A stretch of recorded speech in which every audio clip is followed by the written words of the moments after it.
Sveiki. Štai ką aš veikiu, kai noriu pailsėti.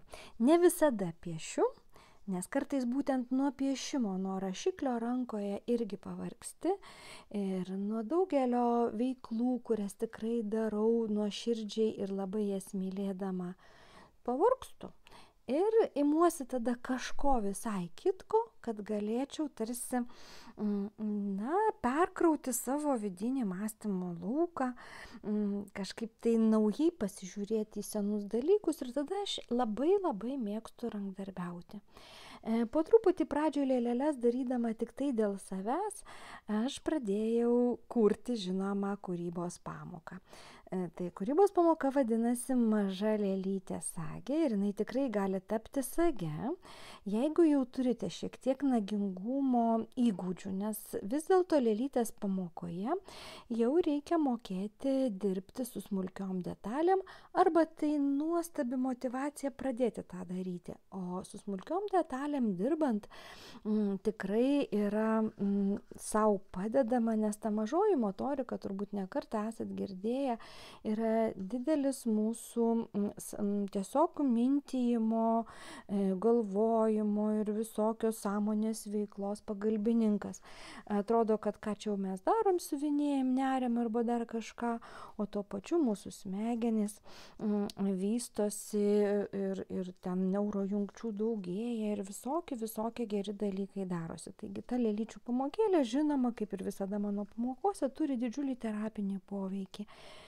Tai žiūrėkite, kiek aš jų padariau jau ir dabar tikrai galiu patvirtinti, kad tai yra nepaprastai daug malonių emocijų keliantis užsiėmimas ir galima, pavyzdžiui, pasidaryti ir labai teminės lėles, kaip kad šie angelai, kurie labai tinka žiemos laikotarpiu, bet man aš jų nenusikabinu ir vasarą.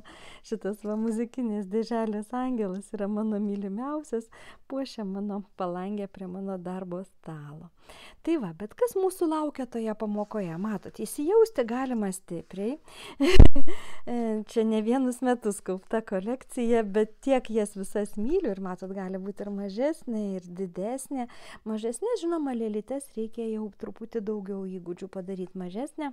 Vis dėlto reikia, bet galima ir manau tikrai gausis. Bet pradžioj, ką jūs turėsite padaryti mano pamokoje, tai išmokti lankstyti vėlutes. Tai vat iš vėlučių, kokią susisuksit iš vėlučių tą karkasėlį, tai tokio dydžio ta lėlytė ir bus. Vėliau lėlytė apauga kūnu, siūliukais, atsiranda veidelis ir jau tokios vat puošnios, bet neapsirengę jos visos, va matot, irgi įvairiausių dydžių, jos jau laukia rūbų. Ir taip pamažu, jau kai atsiranda rūbai, va čia tokie taip atrodo veideliai, labai tikiuosi, kad pamokoje bus laiko ir tuos veidelius pačioms pabandyti pasilipdyti, bet būsiu jau ir paruošus ir bus tikras grožio konkursas, kol išsirinksit, koks veidas tinka jūsų gražuoliai. Va, ir žinoma dar visokie aksesuarai, nes labai malonu žiūrėti, kaip ta lėlytė rankose atgyja ir pradeda prašyti, tai ar batinuko, tai kažkokios smulkmenytės, tai dar kažko. Labai dažnai mano lėlė sako, man tai reikia rankinės. Tai va, tai tokie visokie džiaugsmai mūsų laukia. Ir kol lėlytė apsirengia, tai nes mesgi jai negalėsim nusipirkti rūbus reikės pasiūti, tai turėsime visą lagaminą skiaučių ir skiaučių galima ir atsinešti. Ir turėsime visokių gražių plaukų, nes lėlytė labai keičiasi, va tik uždedi jai kitokius plaukus ir jau jos kažkokia kita emocija, dar tada šukuoseną suformuoji. Krapštimuose tikrai daug, bet tas krapštimasis yra toks gerietiškas, sustabdantis, vėlgi patalpinantis į lėtąjį laiką, va kaip tik lėlytė su puodeliu. Turim dar vieną puodelį.